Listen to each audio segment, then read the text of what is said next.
പ്രഹ്ലാദ സ്തുതി ഒന്ന് ആലോചിച്ച് നോക്കണം. പ്രഹ്ലാദ സ്തുതി, അതിനും അപ്പുറമായ ഒരു ഭക്തി സാന്ദ്രമായ പ്രാർത്ഥനയില്ല. ഹിരണ്യശിബുവിന്റെ പുത്രനാണ് പ്രഹ്ലാദൻ എവിടെ നിന്ന് വിളിച്ചാലും ഭഗവാൻ വിഷ്ണു നോക്കും. അവസാനം സ്വന്തം പിതാവ് തന്നെ മഹാവിഷ്ണുവിനെ ഭജിക്കുന്നത് കൊണ്ട് മനം നൊന്ത് യവൻ എന്നെ വെല്ലുവിളിക്കുന്നു എന്ന് പറഞ്ഞിട്ട് പ്രഹ്ലാദനെ കൊല്ലാൻ തീരുമാനിച്ചപ്പോൾ അപ്പൊ ആ ഹിരണ്യശിബുവിനൊരു വരം കിട്ടിയിട്ടുണ്ട്. ഈ ഭവമാന്മാര് ഒരു തൊഴിലുമില്ലെങ്കിലും വാരി വരങ്ങൾ അങ്ങ് കൊടുക്കും കേട്ടോ. അവന്മാര് കിടന്നു അങ്ങനെ വരം കിട്ടിയത് എന്താ? ആകാശത്തും വായുവിലും തറയിലും ഒന്നും വച്ച് ആരെ കൊന്നുകൂടാ, ഹിരണ്യശിബുവിനെ കൊന്നുകൂടാ. തൂണ് പിളർന്നുകൊണ്ട് നരസിംഹമൂർത്തിയായി അവതരിച്ച് ആരെ കൊന്നു? പ്രഹ്ലാദനെ രക്ഷിച്ചു.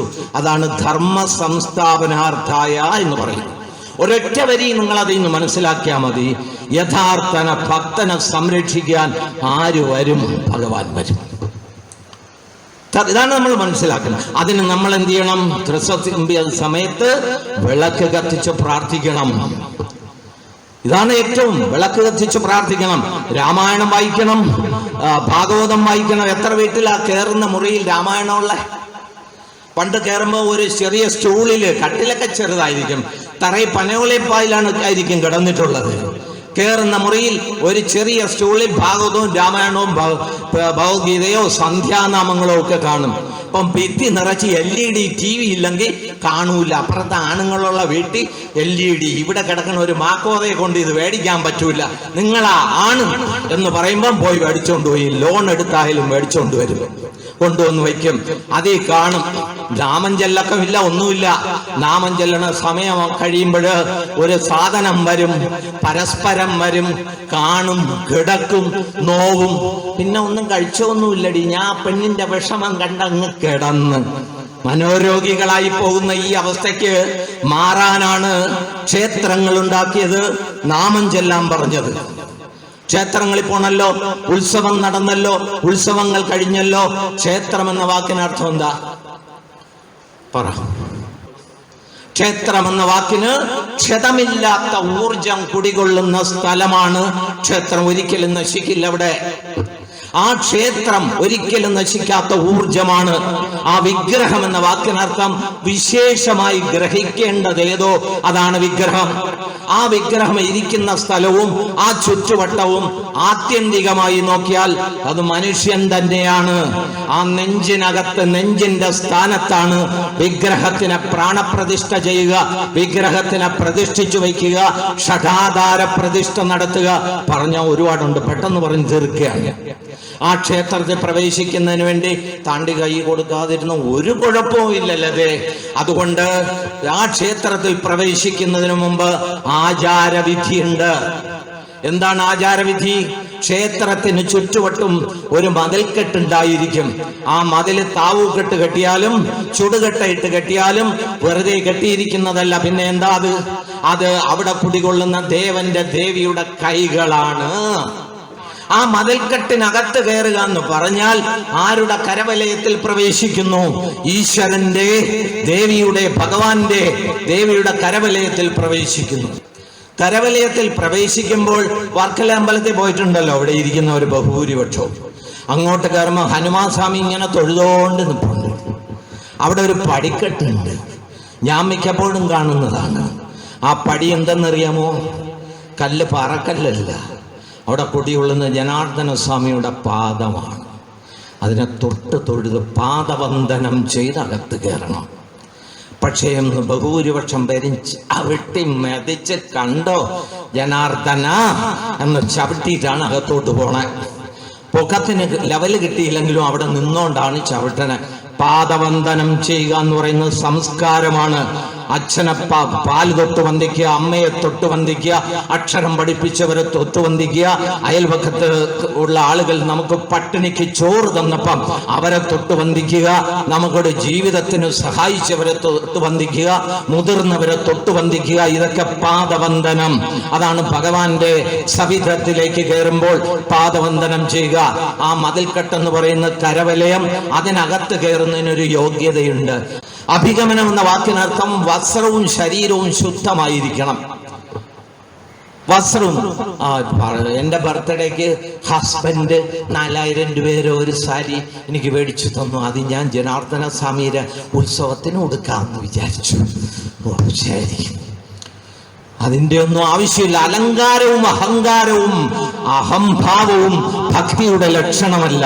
പൂന്താനം അമ്പലത്തിൽ കയറുമ്പം ഏറ്റവും കുറഞ്ഞ എന്നോ ഉപയോഗിച്ച ഇതുവഴി പോയിട്ടുണ്ട് നമ്മുടെ ശ്രീനാരായണ ഗുരുദേവൻ. ആ ഗുരുദേവന്റെ വേഷമൊക്കെ നമ്മളൊന്ന് നോക്കണം. ആ മുണ്ടെടുത്തിട്ട് മോളിക്കൂടെ ഒരു ചെറിയ മുണ്ട് മൂടിക്കൊണ്ട് ഗുരുദേവൻ ഇതുവഴി പോയിട്ടുണ്ട്. ദൈവദശകം എത്ര ശ്ലോകമാണ്? 40 വരി 10 ശ്ലോകം.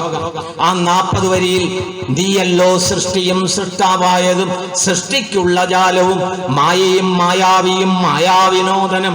ലോകത്തെ ഒരു ശാസ്ത്രജ്ഞനും ഇതുപോലെ പറയാൻ പറ്റില്ല. മായ, മായാവി, മായാവിനോദൻ. സൃഷ്ടി, സൃഷ്ടിക്കുള്ള ജാലവും സൃഷ്ടാവും എല്ലാം ഒന്ന് തന്നെ.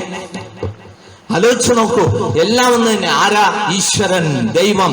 ദൈവം എന്ന വാക്കിനർത്ഥം പേരുണ്ടെങ്കിൽ മാറിയിരിക്കണേ. ദൈവം എന്ന വാക്കിനർത്ഥം ദൈവം. ദീവ് എന്ന വാക്കിൽ നിന്ന് ദൈവം ഉണ്ടായി. ദീവ് എന്നാൽ പ്രകാശം. നമുക്കുള്ളിൽ പ്രകാശം നൽകുന്നത് ആരോ അതാരാണോ അതാണ് ദൈവം. അതുകൊണ്ടാണ് രാമ രാമ എന്ന് ചൊല്ലുമ്പോൾ അകത്തിരിക്കുന്ന ഇരുട്ടുമാറി ഉള്ളിൽ എന്തു വരണം? പ്രകാശം വരണം. ആണ് നമ്മൾ മനസ്സിലാക്കേണ്ടത്. എന്നിട്ട് ദൈവദശകത്തിൽ അവസാനം പറയുന്നു, ആഴണം വാഴണം നിത്യം സുഖം. നീ ആഴണം. ഏതിലാഴണം? വാഴണം. നീ ജ്ഞാനത്തിലാഴണം, അറിവിലാഴണം. അറിവിലാഴാത്ത ഒരാളിനും സുഖമായി എന്ത് ചെയ്യാൻ പറ്റില്ല? വാഴാൻ പറ്റില്ല. ഈ 40 വരി നമുക്ക് വൈകിട്ടിരുന്ന് ചൊല്ലാൻ വേണ്ടിയാണ് നാരായണ ഗുരുദേവൻ എഴുതി തന്നത്. ശിവഗിരിയിലൊക്കെ പോകുമ്പോൾ അവിടെ ഇരുന്ന് ചൊല്ലണം. തീർത്ഥാടനത്തിന് പോകും. ശാരദാദേവി 8 കോണുള്ള ശാരദാമഠ അക്ഷരം വിലക്കിയിരുന്ന പാവപ്പെട്ട മനുഷ്യന് ദാ പിടിച്ചോ അക്ഷരം എന്ന് പറഞ്ഞു പഠിപ്പിക്കാൻ കൊടുത്ത് ദേവതയെ ഇരുത്തിയതാണ് ശാരദാമ്മ. അക്ഷര സൗഭാഗ്യം നമുക്ക് നൽകുന്നതിന് വേണ്ടി ശാരദാമ്മ. ആ ശാരദാമ്മയെ മുമ്പ് ഇരുത്തിയിരിക്കണോ? വൈദിക മഠവും ചുറ്റി അവിടെ നിന്ന് പോയി സമാധി മന്ദിരവും കഴിഞ്ഞ് തിരിച്ചു വന്ന് ഈ ദൈവദശകവും അവിടെ ഇരുന്ന് ചൊല്ലുമ്പോൾ ആഴണം വാഴണം നിത്യം സുഖം. നമ്മളെല്ലാം ഷോ കാണിക്കുകയല്ലേ യഥാർത്ഥത്തിൽ? മനസ്സമാധാനത്തോടു കൂടി ജീവിക്കുന്ന എത്ര പേരാ? 2 നില വീടുണ്ട്, 3 നില വീടുണ്ട്, മുന്തിയനം കാറുണ്ട്. Tension tension. പ്രഷറിന് ഗുളിക, ഷുഗറിന് ഗുളിക, ഹാർട്ടിന് ഗുളിക, യൂറിനറി ഫങ്ഷൻ ശരിയല്ലാത്തത് കൊണ്ട് ഗുളിക.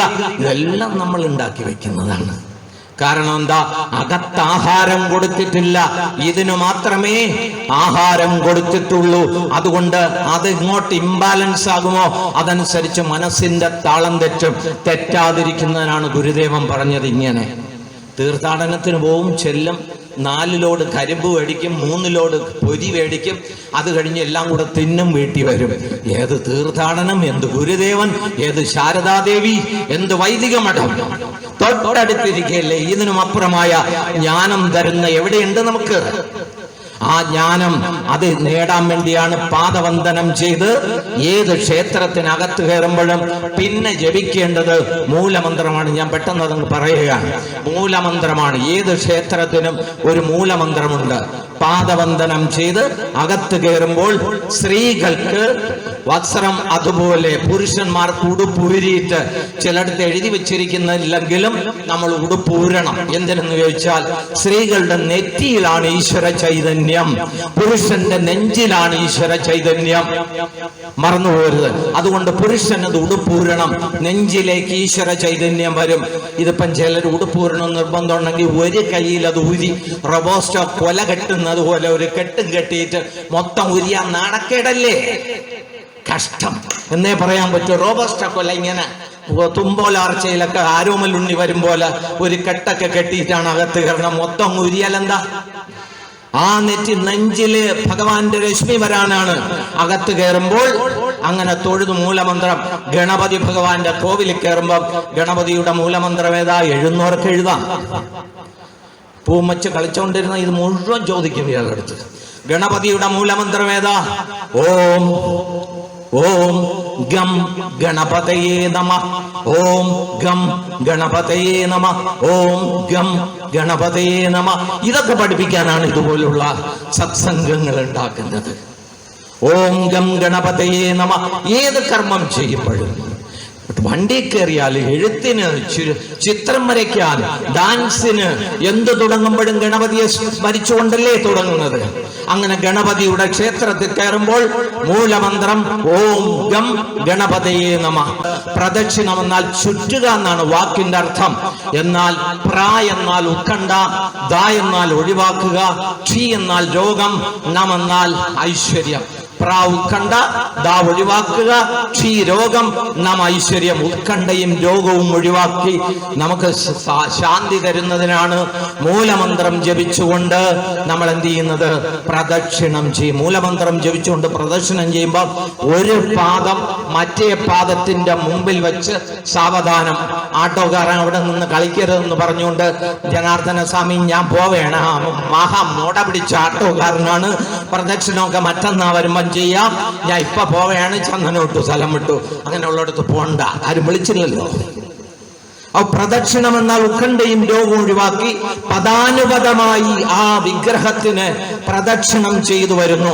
വിനായകന്റെ ക്ഷേത്രത്തിൽ ഒരു പ്രദക്ഷിണം, മറന്നുപോരുത്. പഴവങ്ങാടി ഭഗവാന്റെ അടുത്ത് ചെല്ലുമ്പോൾ ഒരു പ്രദക്ഷിണം. മൂലമന്ത്രം ഓം ഗം ഗണപതയേ നമഃ. ചുണ്ടൊക്കെ അനക്കി പറയണേ. ചിലരൊക്കെ കുത്തി തച്ചു വച്ചിരിക്കുകയാണ്. ഓം ഗം ഗണപതയേ നമഃ, ഓം ഗം ഗണപതയേ നമഃ. മിണ്ടിയിട്ടില്ല ഇതുവരെ. ഓം ഗം ഗണപതയേ നമഃ പറഞ്ഞേ. ഓം ഗം ഗണപതയേ. ഇത്രേ ഉള്ളു കാര്യം. അപ്പോൾ വിനായകന്റെ ക്ഷേത്രത്തിൽ ഒരു പ്രദക്ഷിണം, മൂലമന്ത്രം ഓം ഗം ഗണപതയേ നമഃ. ശിവന്റെ ക്ഷേത്രത്തിൽ നമ്മൾ പോകുമല്ലോ. ശിവന്റെ ക്ഷേത്രത്തിൽ ചെല്ലുമ്പോൾ 3 പ്രദക്ഷിണം, അർദ്ധചന്ദ്രാകൃതിയിൽ 3 പ്രദക്ഷിണം. അർദ്ധചന്ദ്രാകൃതിയിൽ 3 പ്രദക്ഷിണത്തിന് കാരണം എന്തെന്ന് ചോദിച്ചാൽ, വടക്കോട്ട് ഗംഗാനദി ഒഴുകിപ്പോകുന്നു. ഗംഗാനദിയെ മുറിച്ചു കിടക്കുവാൻ ഭാരതത്തിന്റെ സംസ്കാരം, തത്വശാസ്ത്രം അനുവദിക്കുന്നില്ല. മുറിച്ച് കടന്നുകൂടാ, തെറ്റാണ്, പാപമാണ്. അതുകൊണ്ട് ആ വടക്ക് അത് മുറിച്ചു കിടക്കില്ല. അതുകൊണ്ട് അർദ്ധചന്ദ്രാകൃതിയിൽ 3 പ്രദക്ഷിണം. മൂലമന്ത്രം നമഃശിവായ നമഃശിവായ. എല്ലാ ദിവസവും രാവിലെ എഴുന്നേറ്റിട്ട് ടെൻഷൻ, പ്രഷറിന്റെ ഗുളിക, ഷുഗറിന്റെ ഗുളിക ഇതൊക്കെ എടുത്ത് ദൂരെ എറിഞ്ഞിട്ട് ഉറക്കം എഴുന്നേൽക്കുന്നതിന് മുമ്പ് കിടക്കയിൽ കിടന്നുകൊണ്ട് ഓം നമഃശിവായ നമഃശിവായ നമഃശിവായ നമഃശിവായ നമഃശിവായ നമഃശിവായ. അപ്പോൾ നല്ല ഉറക്കം കിട്ടും കേട്ടാ, ടെൻഷനൊന്നും ഇല്ലാതിരിക്കും. ഓം നമഃശിവായ നമഃശിവായ നമഃശിവായ. എന്താ നമഃശിവായ എന്ന് പറഞ്ഞാൽ? നമഃശിവായ എന്ന് പറഞ്ഞാൽ നമഃശിവായ. നമഃശിവായ നാ ഭൂമി, മാ വെള്ളം, ശി അഗ്നി, വാ വായു, യാ ആകാശം. നമഃശിവായ നമഃശിവായ നമഃശിവായ. നാ ഭൂമി, മാ വെള്ളം, ശി അഗ്നി, വാ വായു, യാ ആകാശം. നാ ഭൂമി, മാ വെള്ളം, ശി അഗ്നി, വാ വായു, യ ആകാശം. എന്താ? പഞ്ചഭൂതങ്ങളാണ് ആര്? ഈ കാണുന്ന അഗ്നിയും വെള്ളവും ഭൂമിയും ആകാശവും സർവ്വതും ആര് തന്നെയാണ്? ശിവൻ. അതുകൊണ്ടാണ് മൂലമന്ത്രം നമഃശിവായ നമഃശിവായ നമഃശിവായ. ശിവം എന്ന വാക്കിനർത്ഥം എന്താ? ശിവൻ. പേപ്പർ കൊണ്ടുവരുന്ന ശിവനല്ല. പിന്നെയോ ശിവം എന്ന് പറഞ്ഞാൽ മംഗളകരം. ശിവമെന്നാൽ മംഗളകരം. നമുക്ക് മംഗളകരമാക്കി നമ്മുടെ ജീവിതത്തിനെ തരുന്നതാരോ അതാണ് ആര്? ശിവൻ. അതിനാണ് നമഃശിവായ മന്ത്രം ജപിക്കുന്നത്. കൊച്ചുമക്കളെയൊക്കെ പറഞ്ഞു പഠിപ്പിക്കണം. നിന്റെ അച്ഛനെ വിളിച്ചിട്ട് പറ, വാട്സാപ്പ് തൊട്ടടം കിട്ടുന്ന ഒരു മൊബൈല് അമ്മച്ചിക്ക് നിനക്കും കൂടെ തന്നേക്കാൻ പറ, 41,000 രൂപ. മനസ്സിലായില്ലേ? ഇങ്ങനെ ഇരിക്കും. വൈകിട്ട് നാമം ജപിക്കുന്ന അമ്മയുടെ പറയും, കിളവയെ കൊണ്ട് തോറ്റ് ചുണ്ണാമ്പ് തേപ്പ്. അച്ഛൻ ചത്ത് കിടന്നാലും കൂടെ ചെന്ന് സെൽഫി എടുക്കും. അടുത്ത സ്റ്റാറ്റസ് ഇടാൻ, ഇതെന്റെ കൂടെ കിടന്ന് ചത്ത് കിടക്കണ എൻ്റെ അച്ഛൻ. പുതിയ സംസ്കാരമാണ്. എവിടെ ചെന്ന് നിൽക്കണമെന്ന് ആലോചിച്ച് നോക്കിയാൽ മതി. അതുകൊണ്ട് നമഃശിവായ നമശിവായ നമശിവായ. ബാക്കി ഞാൻ പറയണു. ശിവം ശിവകരം ശാന്തം ശിവ. ഇതെല്ലാം സമയമില്ലാത്തതുകൊണ്ട് ഞാൻ സൂചിപ്പിക്കുന്നതേ ഉള്ളൂ. നിങ്ങളത് പഠിപ്പിക്കണം. അതിന് വേണ്ടുന്ന എല്ലാ സഹായവും ഞാൻ ചെയ്തു തരാം. ഓം ശിവം ശിവകരം ശാന്തം ശിവാത്മാനാം ശിവോത്തമം ശിവമാർഗ പ്രണേതാരം പ്രണതോസ്മി സദാശിവം. മകളെ സന്തോഷം കൂടെ ചൊല്ലിയതിന്. സദാശിവം സദാശിവം. ഓരോ നിമിഷവും മംഗളകരമാക്കിക്കൊണ്ടിരിക്കുന്ന ഭഗവാനെ, നീയാണ് ശിവം ശിവകരം. ഈ പ്രപഞ്ചത്തിലെ മുഴുവൻ ഏറ്റവും ശാന്തമാക്കി സമാധാനമാക്കി തരുന്നവൻ ശിവൻ. 3 പ്രദക്ഷിണം അർത്ഥചന്ദ്രാകൃതി. മൂലമന്ത്രം ഓം നമ ശിവായ.